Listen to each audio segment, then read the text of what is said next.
नमस्कार साथियों, आज हम बात करेंगे कुवैत से रिलेटेड। कुवैत में बता दूं 1 जनवरी 2023 से अब तक लगभग 10,000 वर्करों को पकड़ा गया है। अब यहाँ पे कुछ 10 टॉपिक हैं, उस टॉपिक का आगे मैं आंसर देने वाला हूँ। टॉपिक कौन से हैं, आपके सवाल मन में आते होंगे, वो सवाल मैंने लिए हैं।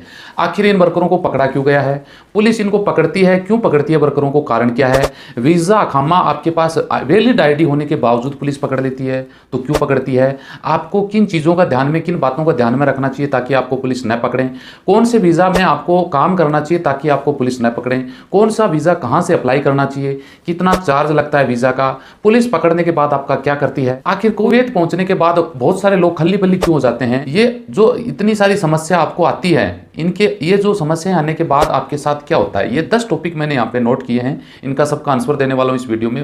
वीडियो पूरा देखिएगा, अच्छा लगे तो लाइक शेयर करिएगा, चैनल जरूर सब्सक्राइब करके रखिएगा। आपका कोई सवाल है तो कमेंट कर सकते हैं ताकि नेक्स्ट वीडियो में उसका डिस्कस किया जा सके। जी हाँ, बिल्कुल ये सत्य बात है। 1 जनवरी 2023 नई कुवैत में इनलीगल वर्करों को पुलिस धड़ाधड़ पकड़ रही है। अब पकड़ने का अभियान तेज है। अब तक लगभग 10,000 लोगों को गिरफ्तार किया जा चुका है। उनमें पता है सबसे ज्यादा 4,000 महिलाएं भी हैं। जी हाँ, 10,000 में 4,000 महिलाओं को पकड़ा है, जिनमें इनलीगल वर्करों में सबसे ज्यादा जो टॉप ट्रेंड कर रहे हैं ना, सबसे ज्यादा इंडियन है, उनके बाद में फिलिपीनी है, उनके बाद में श्रीलंका और 4 नंबर पे इथोपियन। ये लोग हैं जिनको सबसे ज्यादा पकड़ा गया। पाकिस्तानी उनका तो आपको पता है, सबको इतने हैं नहीं, बहुत कम लोग हैं, लोग जाते भी नहीं हैं, उनको बैन करके रखा हुआ है।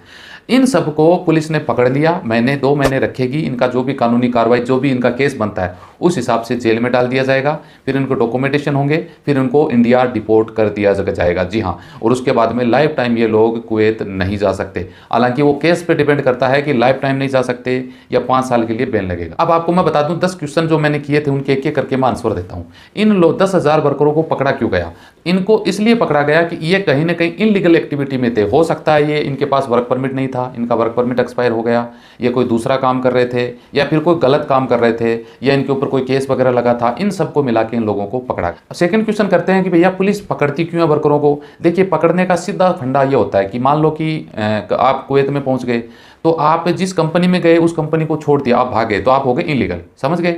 अब आप दूसरी जगह काम कर रहे हो, या फिर ये हो सकता है कि आपका जो वीज़ा है वो आपने एक्सपायर कर दिया, उसके बाद आपने रिन्यू नहीं करवाया या फिर कंपनी ने रिन्यू नहीं करवाया, फिर आप इलीगल हो गए तो पुलिस पकड़ लेगी। आपका किसी के साथ झगड़ा हो गया है ना, तो पुलिस केस हो गया तो पुलिस पकड़ लेगी। कुछ आप गलत काम करते हुए पाए गए, ठीक है, या फिर जिस काम में गए थे उसको छोड़ के कोई दूसरा काम करते हुए पाए गए, काम घरेलू जॉब का था, आप काम कर रहे हो बाहर, तो पुलिस पकड़ लेती है। ऐसे बहुत सारे रीजन हो सकते हैं जिससे आपको पुलिस पकड़ लेती है।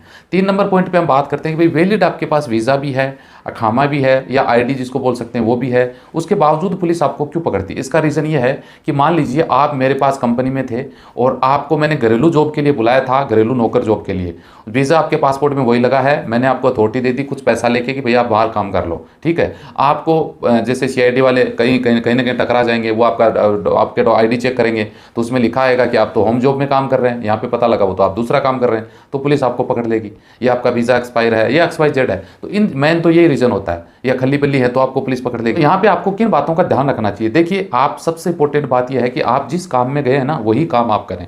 दूसरा काम करोगे, आपके पास परमिशन ही नहीं है दूसरा काम करने की, आप कैसे कर सकते हैं? समझ गए। अब एक एग्जाम्पल पे तौर पे समझिए, कोर्ट में एक वकील होता है, उसके पास लाइसेंस है, बार काउंसिलिंग ने उसको लाइसेंस दिया है, उसका रजिस्ट्रेशन करवाया हुआ है, यानी वो प्रैक्टिस कर सकता है। अब वकील के ऊपर पता क्या बाउंडेशन है? उनके ऊपर बाउंडेशन ये है कि एक वकील आदमी कोर्ट का काम अगर वो एक्टिव है, कोर्ट में प्रैक्टिस कर रहा है, तो अपना कोई दूसरा साइड बिजनेस वो नहीं कर सकता। वो ये नहीं कि वो दुकान की डेयरी खोल के बैठ जाए या फिर अपने को ट्रक करा रहा है, दूसरा काम कर रहा है, वो नहीं कर सकता। उसके ऊपर बाउंडेशन है। अगर उसकी कंप्लेन होती है तो उसका जो बार ऑफ काउंसिलिंग में जो लाइसेंस है, जिस कोर्ट में प्रैक्टिस करता है, उसको रद्द किया जा सकता है। तो ये आपको एक बात समझ में आ गई। तो सेम कंडीशन ये आपके ऊपर भी लागू होती है। या फिर आप जहां पे काम कर रहे हैं उनको छोड़ के आपको भागना नहीं चाहिए। आप जैसे तैसे करके जिस काम में गए भैया वो निकालना पड़ेगा। कोई ऐसा कोई गलत काम नहीं करे जिससे पुलिस को आपके ऊपर FIR करनी पड़े, कोई साथ वाला, कोई लड़ाई झगड़ा, इन चीजों में आपको ध्यान में रखने की जरूरत पड़ेगी। अब आपको कौन सा वीजा कहां से अप्लाई करना चाहिए? देखिए, वीजा का तो सीधा सीधा भैया कुवैत के मेरे हिसाब से कंपनी में लोग कम जाते हैं जहाँ तक मैं देखता हूँ, और जो वहाँ से डायरेक्ट वीज़ा मंगवाते हैं, जैसे हमारे राजस्थान में तो ये चल रहा है ज़्यादा, जिन लोगों को मैं जानता हूँ वो लोग कोई न कोई किसी का रिश्तेदार वो रहता है तो वो वीज़ा मंगवा लेते हैं। अब वो वीज़ा कौन सा मंगवाते हैं? देखिए, आज़ाद वीज़ा बोल के 2 वीज़ा आते हैं, एक तो होता है खादम वीज़ा, एक होता है सोन वीज़ा। अब सोन वीज़ा पड़ता है महंगा, लगभग अगर पूरा खर्चा देखा जाए तो 4 लाख रुपए करीब पड़ जाता है, तो इतना लोग दे नहीं पाते। और वो 2.5-3 लाख में उसका खर्चा आ जाता है। कौन सा? खादम वीज़ा। लेकिन खादम जिसको बोलते हैं ना, वो घरेलू वीज़ा होता है। लेकिन वो लोग क्या करते हैं, वहाँ पे जो अरबी होता है, रबाब होता है, उससे खरीद लेते हैं वीज़ा, ठीक है, या कंपनी से खरीद लेते हैं, ऑफिसों से खरीद लेते हैं, और बंदे को वहाँ बुला लेते हैं, अपने साथ में काम करने लग जाते हैं, जबकि वो अथोराइज है घरेलू जॉब के लिए, काम कहाँ कर रहा है? बाहर। तो ये एक बड़ी प्रॉब्लम आती है, और वही लोग जाते ही लपेटे में आ जाते हैं। अभी थोड़े टाइम पहले मेरा एक रिश्तेदार गया था, 3 लाख 2.5 लाख रुपए उसका खर्चा लगा, जाते ही 15वें दिन सीआईडी ने पकड़ लिया, इंडिया पे कर दिया, अभी वो यहीं घूम रहा है, और उसका कुछ नहीं बना, जो पैसे लगने थे वो लग गए। तो इन चीज़ का आपको ध्यान में रखिए। चार्ज कितना लगता है? तो चार्ज मैंने इनका बता दिया भैया, खादम वीज़ा है 2.5 से 3 लाख लगता है, और उसका जो सोन का वीज़ा है 3.5 से 4 लाख में पूरा टिकट वगैरह, इमिग्रेशन, टोटल खर्चा आपका आ जाता है, ठीक है जी। अगर आपको विदेश जाना है आज़ाद वीज़ा में, तो सोन का वीज़ा लेके जाइए। 2 साल का तो अगला देगा, 1 साल का आएगा, 1 साल का अगला रिन्यू करेगा, उसके बाद आप ईयरली रिन्यू करवाते रहिए। खादम के वीज़ा की आज हैं, कल को पता चले पुलिस ने पकड़ दिया तो आप इंडिया पहुंच सकते हो। सोन के वीज़ा अथॉरिटी वो बाहर के लिए होता है कि आप कुवैत में कहीं भी रहते हुए काम कर सकते हैं, इसीलिए वो अलग वीज़ा होता है। या फिर कंपनी में जाते हैं तो उसकी तो होड़ नहीं होती, कंपनी में ठीक है सैलरी कम मिलती है, 25-30 हज़ार रुपये आपको मिलते हैं, 60-70-80 हज़ार रुपये आपका खर्चा आता है, मैन पावर से अप्लाई करके आप जा सकते हैं, तो वो भी बेस्ट काम है। तो ये बात आपको समझ में आ गई होगी। पुलिस पकड़ने के बाद आपका क्या करती है भैया? पुलिस पकड़ने के बाद क्या करेगी? चार्ज तो नहीं डालेगी, आपको जेल में डाल देगी, आपका प्रोसेस होगा। अगर आपके पीछे वहाँ पे हैं तो आपको जल्दी निकल जाओगे, महीने 2 महीने में। अगर आपके पीछे कोई नहीं है तो जब भी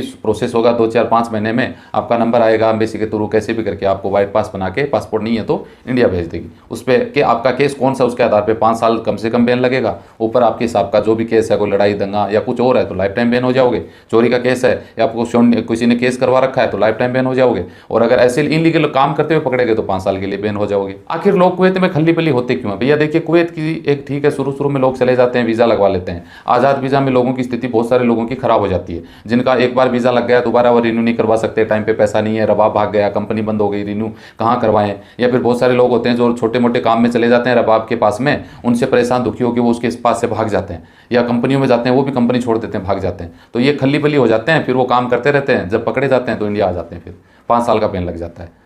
ये सब कुछ चीज़ें थी, ये सब कुछ समस्याएं आपको आने वाली हैं अगर आप कुवैत में इन चीज़ों का ध्यान नहीं रखोगे तो आई होप ये जानकारी आपके लिए इंपॉर्टेंट होगी। वीडियो अच्छा लगे तो एक लाइक कर दीजिएगा, शेयर कर दीजिएगा। मिलते हैं नेक्स्ट वीडियो में इसी जानकारी के साथ। जय हिंद।